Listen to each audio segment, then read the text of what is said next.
If you think all your leads are bad or you're losing every job, this video will show you exactly what's happening and how one builder went from nearly hanging up on an inquiry to winning a full kitchen renovation. My name is Robert Chakir. I'm the co-founder of two agencies. We help people in the construction world create content, build their brand online, generate leads, and implement AI into what they do. So here's a question I have for you. If a stranger walked up to you on the street and asked you how much money you had in the bank, would you tell them? Of course not, right? So why do builders get frustrated when a prospect won't tell them the real budget on the first call? Because that's the exact same situation. These people found you on Google or Facebook. They don't know you. And until they do, they're not going to tell you the truth, okay? Most people won't tell you the truth. And here's what you need to do to actually fix it. A builder we work with, a residential renovation company, they've got a really good reputation, great people, came to us saying the usual. We're getting leads, but they're all tire kickers, or no one's got the budget, or they're all small jobs, right?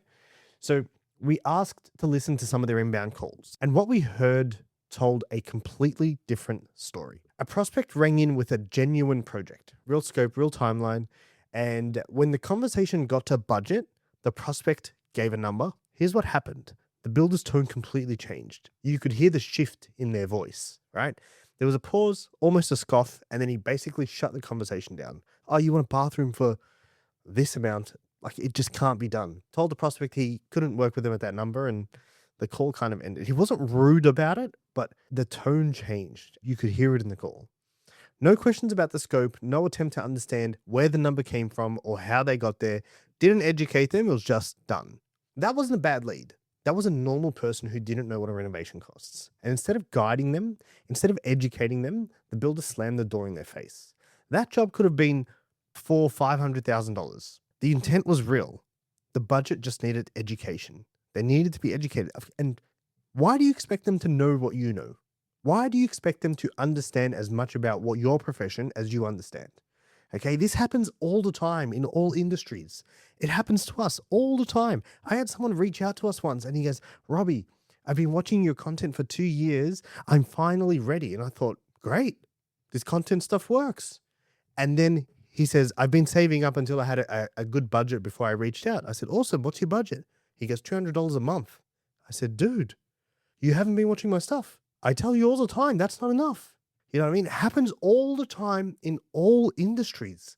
Here's what most people in the construction space don't stop to think about. Like, these people found you on Google or social media. Like, you know, if they're a referral, your budget's usually more accurate because they've come from a trusted source, right? But when they find you on Google or social media, they don't know who you are. And the construction industry, builders specifically, it carries a pretty bad reputation.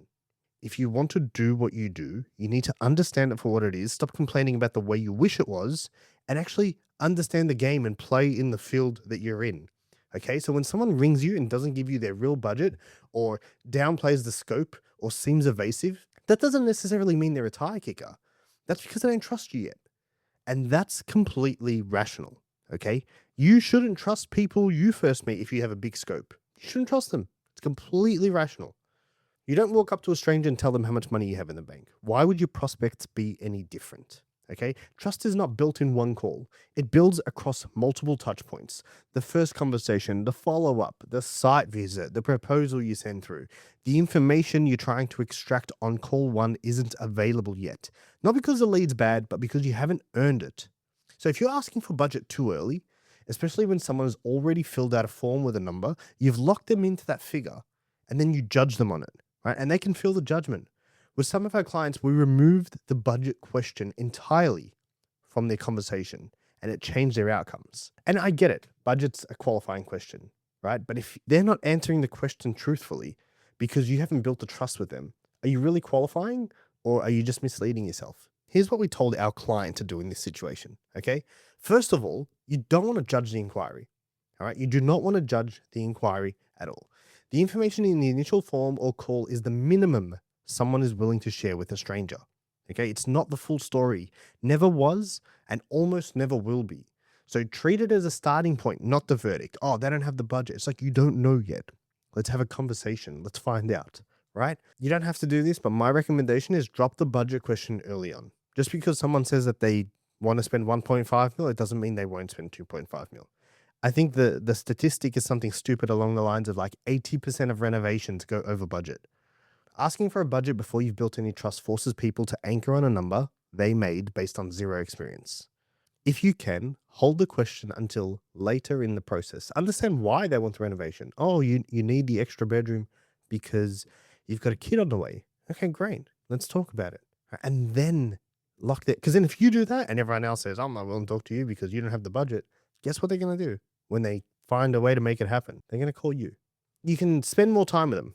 Okay, so trust comes with time. The more touch points you have, the first call, a follow up, a site visit, the more a real conversation starts to open up. There is no compression algorithm for trust. You have to earn it. Okay, and you earn it by spending time because they start to believe they are seeing who you really are.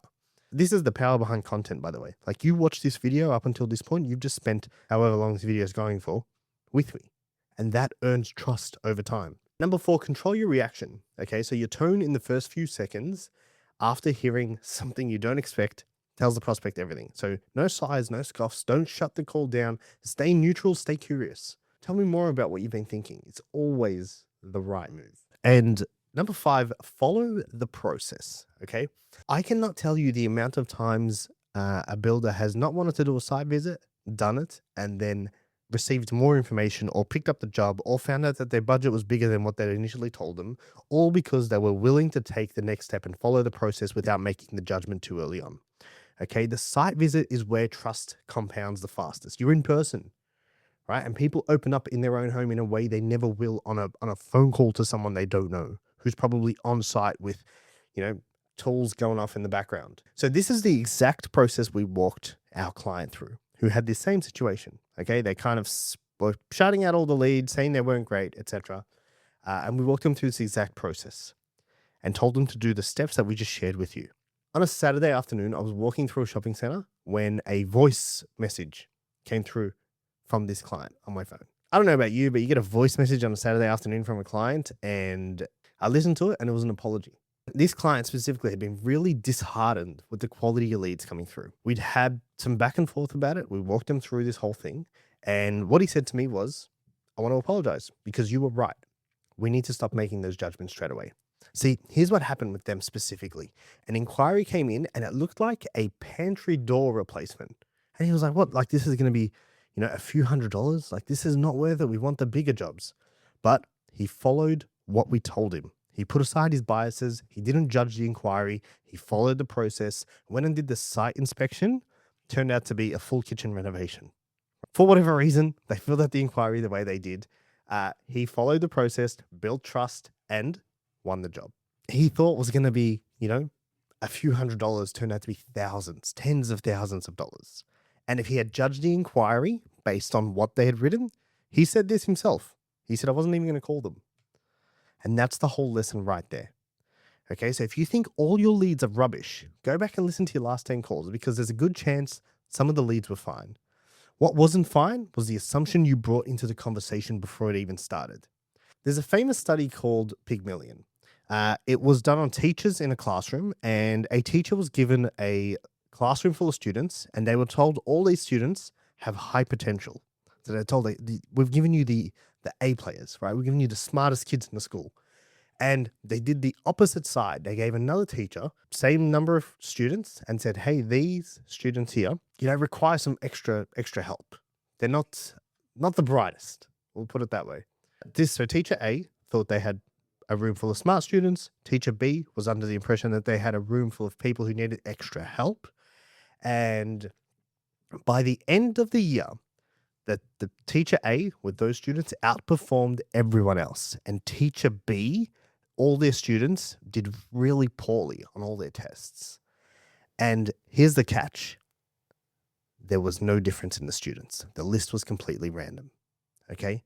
Those kids weren't special in any measurable way. But by the end of the year, the results were there because the teachers unconsciously treated them differently. Okay, higher expectations change how they showed up. Lower expectations changed how they showed up, and it completely changed the outcome. Same classrooms, different assumption going in. All business people do this on every call. You see a pantry door inquiry and you've already decided it's not worth your time. So your energy drops, your tone drops, your curiosity completely drops, right? And the prospect feels every bit of it, whether you like it or not. As humans, we are very good at this. We feel every bit of it. They pull back, you follow up half-heartedly or not at all. And then you say, see, bad lead. Because we have this thing called the confirmation bias. If I think my leads are bad, I'm going to do everything I can to make sure that I'm right. I don't want to be an idiot, right? But you created that result. You created the result. Your assumption drove the outcome. Nobody who finds you on Google owes you the truth on the first conversation. No one. Not yet. Trust takes time and it builds across touch points.